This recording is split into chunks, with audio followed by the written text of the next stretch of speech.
बच्चों, नागार्जुन द्वारा रचित ये दंतुरित मुस्कान, इस कविता को डिस्क्राइब करने से पहले मैं कवि परिचय और उनके बारे में जो कुछ भी लिखा गया है वो पढ़ के सुना देती हूँ। नागार्जुन का जन्म बिहार के दरभंगा जिले के सतलखा गांव में सन 1911 ईस्वी में हुआ। उनका मूल नाम वैद्यनाथ मिश्र था। आरंभिक शिक्षा संस्कृत पाठशाला में हुई। फिर अध्ययन के लिए वे बनारस और कलकत्ता यानी कोलकाता गए। 1936 में 1936 में वे श्रीलंका गए और वहाँ बौद्ध धर्म में दीक्षित हुए। 2 साल प्रवास के बाद यानी विदेश के बाद 1938 में 1938 में स्वदेश लौट आए। घुमक्कड़ी और अक्खड़ स्वभाव के धनी नागार्जुन ने अनेक बार संपूर्ण भारत की यात्रा की। तो घूमकर उन्होंने ज्ञान को भी अर्जित किया। किताबें पढ़ के तो किया ही ज्ञान का अर्जन घूम कर भी किया।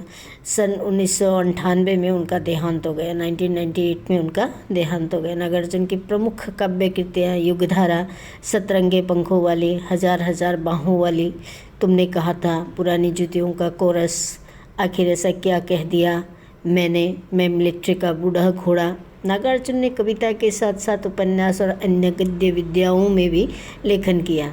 उनका संपूर्ण कृतित्व नागार्जुन रचनावली के 7 खंडों में प्रकाशित है। साहित्यिक योगदान के लिए उन्हें अनेक पुरस्कारों से सम्मानित किया गया, जिनमें प्रमुख है हिंदी अकादमी, दिल्ली का शिखर सम्मान, उत्तर प्रदेश का भारत भारती पुरस्कार एवं बिहार का राजेंद्र प्रसाद पुरस्कार। मैथिली भाषा में कविता के लिए उन्हें साहित्य अकादमी पुरस्कार प्रदान किया गया। राजनीतिक सक्रियता के कारण उन्हें अनेक बार जेल जाना पड़ा।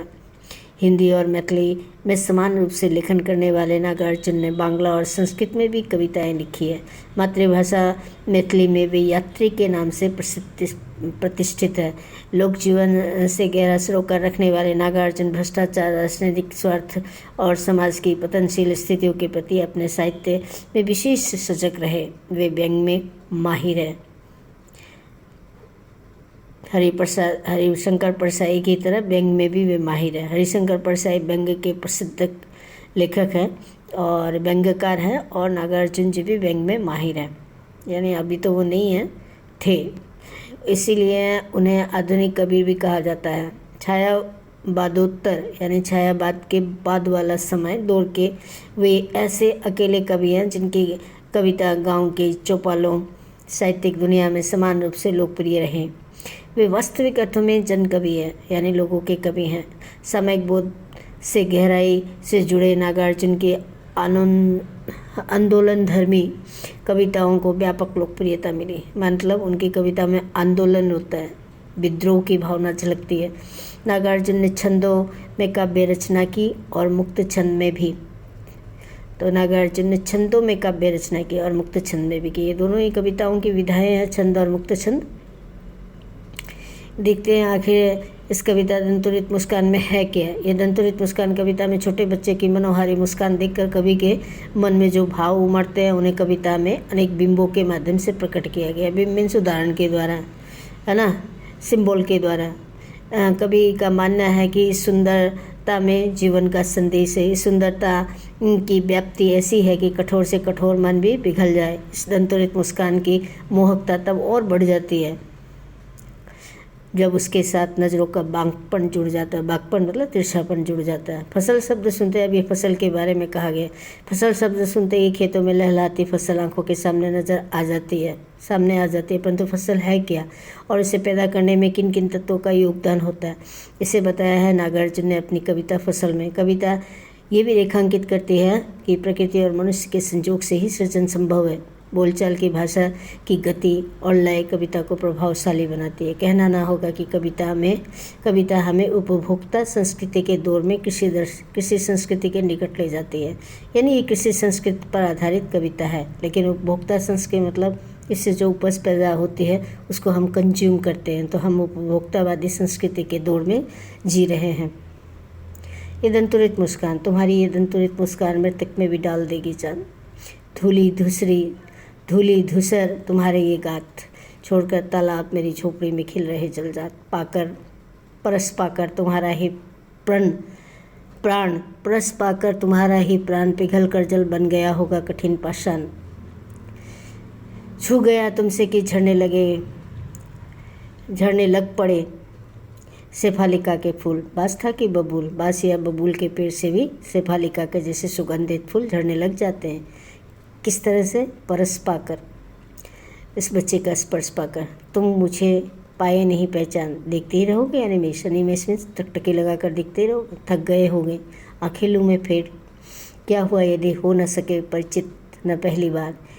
यदि तुम्हारी माँ न मध्यम बनी होती तो आज मैं न सकता देख, मैं न पाता जान तुम्हारी ये दंतुरित मुस्कान।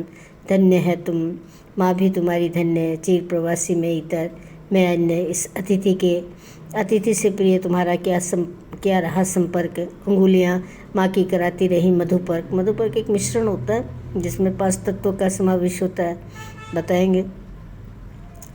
देखते तुम इधर कनखी मार और होती जबकि आंखें चार, तब तुम्हारी दंतोरित मुस्कान मुझे लगती बड़ी छविमान, बहुत प्यारी लगती। फसल एक की नहीं दो की नहीं, ढेर सारी नदियों के पानी का जादू। एक की नहीं दो की नहीं, लाख लाख कोटि कोटि हाथों के स्पर्श की गरिमा। एक की नहीं दो की नहीं, हजार हजार खेतों की मिट्टी का गुणधर्म। फसल क्या है? और तो कुछ नहीं है, वह नदियों के पानी का जादू है, वह हाथों के स्पर्श की महिमा है। भूरी काली संधि मिट्टी का गुणधर्म है। ये सारे भूरी काली संधि ये मिट्टी के प्रकार है, मिट्टी का गुणधर्म है। मिट्टी का गुणधर्म क्या है? और बड़ा शक्ति को, है ना, उसमें कुछ भी बीज डाला जाए उसे फसल बन के तैयार कर देना, ये उसकी मिट्टी का गुणधर्म है। रूपांतर है, सूरज की किरणों का सिमटता है संकोच, हवा की थिरकन था, हवा की थिरकन का। बच्चे की दंतरित मुस्कान का कवि के मन पर क्या प्रभाव पड़ता है? बहुत प्रभाव पड़ता है ना। उनका हृदय बाग बाग हो जाता है देखकर, बच्चे की मुस्कान देखकर। ऐसा लगता है कि कठोर से कठोर हृदय भी पिघल जाता है बच्चे की मुस्कान देखकर। और कभी तो फिर पिता है। बच्चे की मुस्कान और एक बड़े व्यक्ति की मुस्कान में क्या अंतर होता है? बहुत गहरा अंतर होता है। बच्चे की मुस्कान निश्चल होती है, स्वार्थ रहित होती है, जबकि दूसरी ओर बड़े व्यक्ति की मुस्कान में स्वार्थ झलकता है। यूं ही कोई किसी को देखकर नहीं मुस्कुराता, जब कोई मुस्कुराता तो लगता है हाँ जरूर इस व्यक्ति से मुझे कोई काम है, तभी वो मुस्कुरा रहा है। कवि ने बच्चे की मुस्कान के सौंदर्य को किन बिंबों के माध्यम से व्यक्त किया है? ऐसा कहा है कि बच्चे की मुस्कान से कठोर हृदय भी पिघल जाएगा। और कमल, झील का कमल झील में ना खिलकर कभी के गरीब झोपड़ी में खिल गया हो। और बच्चे का स्पर्श पाकर बासे और बबूल जैसे व्यक्तित्व वाले इंसानों के हृदय से भी, है ना, सुगंधित फूल शेफालिका के फूल झड़ने लगते हैं। भाव स्पष्ट कीजिए। तालाब छोड़कर मेरी झोपड़ी में खिल रहे जलजात। तो बच्चे की मुस्कान और बच्चा स्वयं खुद इतना अच्छा लगता है कवि को, क्योंकि वह पिता है और यहाँ रहता नहीं है, काम के सिलसिले में बाहर रहता है, तो बच्चा और भी ज़्यादा प्यारा लगता है। तो उससे यूँ प्रतीत होता है जैसे कि तालाब में खिलना चाहिए था वो कमल का फूल, वह तालाब में नहीं खिल कर वह फूल मेरी झोपड़ी में खिल गया हो। छू गया तुमसे कि झंडे लगे शेफालिका के फूल, बास था कि बबूल। बास और बबूल ऐसे हज़ारों सालों तक फूल नहीं लगते, उन, है ना, उससे छूते ही बच्चे का स्पर्श पाकर ही उसमें से भी सुगंधित फूल निकलने लगते हैं। ये कवि की कल्पना है, ये एक पिता की कल्पना है जो चिर प्रवासी है, जो हमेशा दूर दूर रहता है, घर में नहीं रहता। रचना और अभिव्यक्ति, मुस्कान और क्रोध भिन्न भिन्न भाव है, उनकी उपस्थिति से बने वातावरण की भिन्नता का चित्रण कीजिए। तो मुस्कान में जब इंसान हंसता है तो उसके आसपास खड़े हुए लोगों के चेहरे पे भी मुस्कान छा जाती है।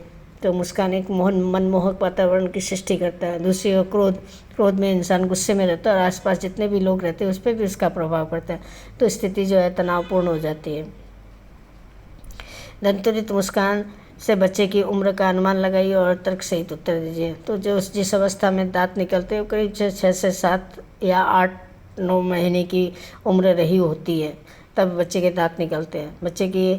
बच्चे से कभी की मुलाकात का जो शब्द चित्र उपस्थित हुआ है अपने शब्दों में लिखिए। तो बच्चा टकटकी लगा के देख रहा है, जैसे परिचित इंसान को देखता है, क्योंकि पिता से उसका संपर्क न के बराबर था, घर में नहीं रहते थे, लेकिन फिर भी देखता है क्योंकि खून का रिश्ता है जो है।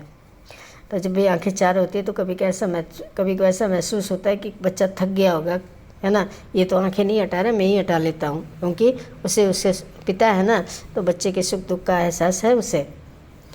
तो इस तरह से एक बागपन और एक जुड़कर जो आंखें चार होती है तो बच्चा मुस्कुरा देता है और वह छवि लेखक के दिल पर अंकित हो जाती है।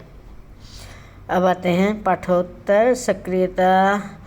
आप जब डी किसी बच्चे से पहली बार मिले तो उसके हाव भाव व्यवहार आदि को सूक्ष्मता से देखिए और उस अनुभव का कविता या अनुच्छेद के रूप में लिखिए। तो जब भी कोई अपरिचित बच्चा हमें मिलता है तो वो ये नहीं सोचता कि ये आदमी को मैं जानता हूँ या नहीं जानता, उसकी स्वाभाविक और निश्चलता देख कर ऐसा वो मुस्कुरा देता है और अनजान व्यक्ति भी उसके मुस्कुराहट के आगोश में आ जाता है, वो भी मुस्कुराने लगता है। यानी बच्चे के साथ परिचय करने के लिए किसी परिचय का मोहताज नहीं होता, व्यक्ति यूं ही उसके साथ परिचय बन जाता है, देखते ही वो हंसता है और वो भी हंसने लगता है, तो एक अनोखा रिश्ता, इंसानियत का रिश्ता बन जाता है। कवि के अनुसार फसल क्या है? कवि के अनुसार फसल क्या है? कवि के अनुसार फसल सूर्य का, हवा का, बीजों का, फसल का, किसान के हाथों का, ज़मीन का, इन सारी चीज़ों का कॉम्बिनेशन है, यानी एक मिश्रण है। इनके बिना यानी प्रकृति और मनुष्य के संयोग से ही सृजन संभव है, अन्यथा नहीं हो सकता कोई भी सृजन, चाहे प्रोडक्शन नहीं हो सकता। कविता में फसल उपजाने के लिए आवश्यक तत्वों की बात की गई है। वे आवश्यक तत्व कौन कौन से? मिट्टी है, जल है, वायु है, सूर्य की किरणें हैं, बीज है और किसान के हाथों की महिमा है ना, जल है। ये सब फसल को उगाने के लिए आवश्यक तत्व है। फसल को हाथों के स्पर्श की गरिमा और महिमा कर कभी क्या व्यक्त करना चाहता है कि सब कुछ हो, बीज हो, हवा हो, सूर्य की रोशनी हो और पानी हो, जल हो, मिट्टी हो, लेकिन अगर किसान के हाथ नहीं हो तो फसल नहीं उगाई जा सकती।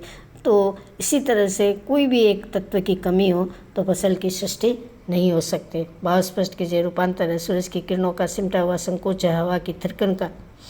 तो फसल उगाने के लिए जिन तत्वों की ज़रूरत पड़ती है उसमें सूर्य की रोशनी भी चाहिए, हवा भी चाहिए, है ना, जल भी चाहिए, बीज भी चाहिए, मिट्टी भी चाहिए और किसान के हाथों का जादू भी चाहिए। इन चीज़ों के मिश्रण से, संयोग से ही, है ना, या हम दूसरे शब्दों में कह सकते हैं प्रकृति और मानव के संयोग से सृष्टि का संरचना की जा सकती है। तो ये कि पहेली के तौर पर हम ये कह सकते हैं वो कौन सी चीज़ है जो मरा हुआ डालो और ज़िंदा बन के निकलता है? तो वो बीज होता है। बीज मरा हुआ होता है, मिट्टी में डालो तो वह फसल बन के तैयार हो जाता है। रचना और अभिव्यक्ति। कवि ने फसल को हजार हजार खेतों की मिट्टी का गुणधर्म कहा है, क्योंकि चाहे मिट्टी कैसी भी हो और कैसे किसी भी तरह का बीज उसमें डालो तो वो उर्वरा शक्ति उसमें होती है जो उसको पौधा बना देती है। मिट्टी के गुणधर्म को आप किस तरह से परिभाषित करेंगे? काली मिट्टी, संदली मिट्टी, सोंधी मिट्टी। जैसे कि मिट्टी की अनेक अनेक क्वालिटी होती है और जिस मिट्टी में उर्वरा शक्ति ज़्यादा होती है उसमें उपज भी ज़्यादा होती है। वर्तमान जीवन शैली मिट्टी के गुणधर्म को किस तरह से प्रभावित करती है? वर्तमान जीवन शैली में लोग खेती करते ही कहाँ और जो किसान थे वो भी खेती छोड़ रहे हैं।